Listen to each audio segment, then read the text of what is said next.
Hey everyone, welcome back to the channel. Today we'll be talking about 8 things that I recently started doing or stopped doing in order to save more money.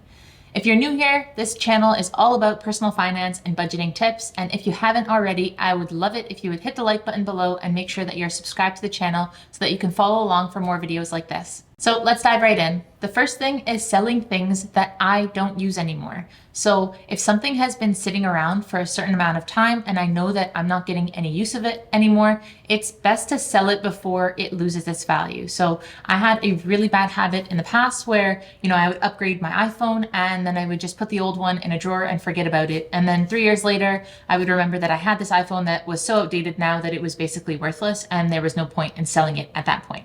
I learned to sell things now, basically the second that I know that I'm finished using them. So whether it's a laptop or a phone or a purse or a pair of shoes, once I've outused that item or I'm not going to use it anymore, or my husband's finished with a laptop or an iPad or something like that, then I know that I'm going to list it and try to sell it or trade it in so that we get the best bang for our buck at that point. So with most products, you'll find that the quicker you sell them, the more value you're going to get out of the sale. Whereas if you hang on to something for a lot longer, it's going to depreciate more and more over time. Of course, not everything is like that. If you're talking about, a rare Rolex watch or something like that, that might actually increase in value over time, then, that's like a special case. But with most items, you'll actually get the best bang for your buck by selling it as soon as you're finished using it.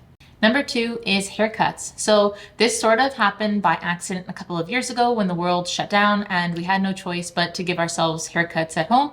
So I actually, took some time to watch a few YouTube videos and learn how to cut my husband's hair and learn how to cut my daughter's hair. And since then, honestly, we have saved so much money on a monthly basis just being able to do this. And it saves us the time, not having to drive to the barbershop and back home. Of course, after a certain amount of time, sometimes I'll go in just to have a professional cut done, but I'm not doing it as often as I was before. The cost of a men's haircut in North America can vary anywhere from $15 all the way up to $50, and even more depending on where you're going and, if you're having your beard lined up or something like that. And for women, the same thing. If you're getting a specialty type of cut, it's going to cost you even more money. So like I said, it depends on how often you're getting your haircut too. For my husband, it's usually every 3 weeks or 4 weeks. So we save that amount of money every single month just by being able to do it at home. I'll also add that I've gotten pretty good at cutting his hair at this point. I'm not saying I'm a professional barber or anything like that, but I can give him a decent cut and he's happy with it. So thankfully for me, he's not very picky. And thankfully for him, I actually took a little bit of time to get sort of good at it. Number 3 is unnecessary subscriptions. So I'm not talking about canceling Netflix when you watch Netflix every day. I'm talking if you have Netflix and you have Disney Plus, but you notice that every single time you sit down on the couch to watch TV, you're gravitating towards one over the other, then maybe you can put one on hold for a little while until maybe you actually need to reinstate that subscription again.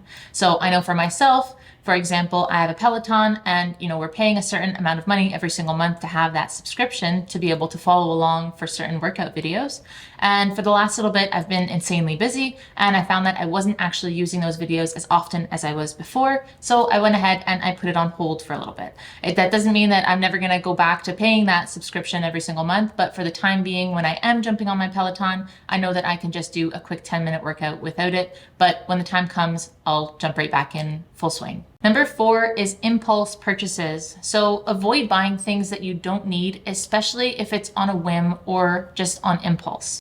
Instead of spending your money on everything, spend your money on the things that really matter to you. So that's something that I truly believe and I try my best to live by. Impulse purchases are often the result of emotional reactions like excitement or boredom rather than actual need. These purchases can very quickly add up and derail your goals, your financial goals, to getting to financial freedom. In order to avoid making these impulse purchases, the best thing that you can do is figure out what triggers you to making those purchases. One strategy, for example, is actually writing everything down. So before you go shopping, create a list of the things that you want to buy. That way, when you actually go out to go shopping, whether it's grocery shopping or you're going to the mall to go shopping for some clothing that you need, make a list and try your best to stick to it. And this will help you avoid making impulse purchases while you're making that trip. You can also set a spending limit for yourself and know that when you go out shopping, you only have a set amount of cash to spend and stick to that limit within that time period. Another option is if you feel like you're about to make an impulse purchase, wait 24 hours. So my husband and I do this all the time. And if we feel like we're making a purchase on impulse, we'll just give it a little bit of time, to compare it to other options and decide if we really want or need this product before we go ahead and buy it.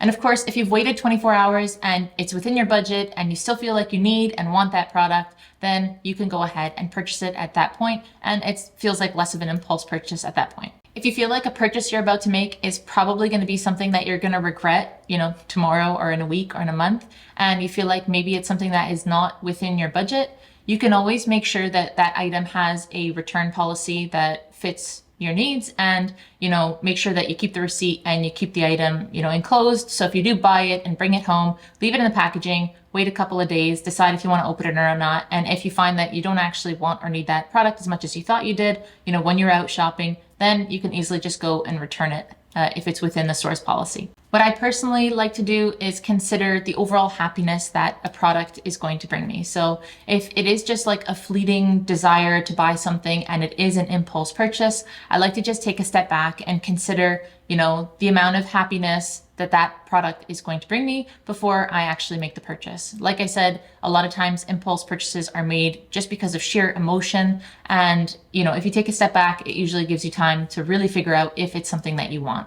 The tip here is to focus on what really matters to you personally. And if you prioritize your spending, you'll definitely avoid wasting money in the long run. This is a point that really stands out to me, and I've heard this before and it really resonates with me, but buying something because it's on sale versus buying something that's on sale that you already needed are two vastly different things. So I go shopping a lot of times with my mom and my sister, and I find that, after we've done our shopping, we always gravitate to, the sale rack. The big sale sign always catches your attention. And a lot of times you end up making those impulse purchases sheerly because the item is on sale, not because you actually wanted it and you're saving a few dollars by buying it while it's on sale. So that's an advantage. But on the other side, try to avoid buying stuff just because they're on sale when you don't actually want or need them. Another thing that I started doing recently that has saved me tons of money is planning grocery trips before I go to the grocery store. So I actually use an app called Flip. It might be different in different areas, but basically I can plan my grocery shopping trip on this app by looking at other grocery stores and seeing what they have on sale, because then you can price match. So that's one advantage. And then when I go to the grocery store, I always make sure that I grab one of the smaller carts. This helps me not make impulse purchases because I know that a cart that small is plenty for us as a family of four for groceries for the week. And I'm not going to overbuy, produce and things like that are just going to go bad after a week. And then we're just going to be wasting money that way. Number 5 is entertainment costs. So this is a pretty big one for us at home. And I know that we save tons of money by making decisions to go to the park or have a picnic or do something outdoors that doesn't cost us as much money if we were to do it, at an establishment where we had to pay per person to do it.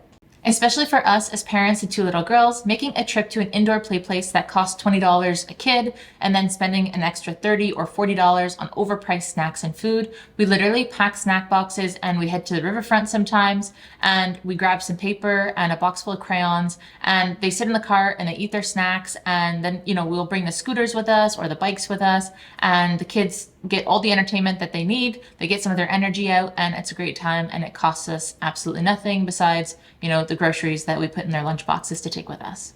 Number 6 is reducing high interest debt as quickly as you can. So this is something that was inscribed in me very, very young, and I know I've mentioned it in previous videos, but paying off credit card debt as quickly as possible, paying off your mortgage as quickly as possible is the best thing that you can do for yourself to reduce interest charges over time. Number 7 is brand new cars. So we've done this twice in the last 9 years. We got really excited. We did our research. We found the best vehicle for our family and for ourselves. And we went and we purchased brand new cars off the lot. We did this twice in the last 9 years, and we quickly learned that we tend to like switching cars every few years. So buying brand new actually meant selling a few years later at a very big loss. In more recent years, we buy cars that are just a year or two old, and it saves us a ton of money in the long run.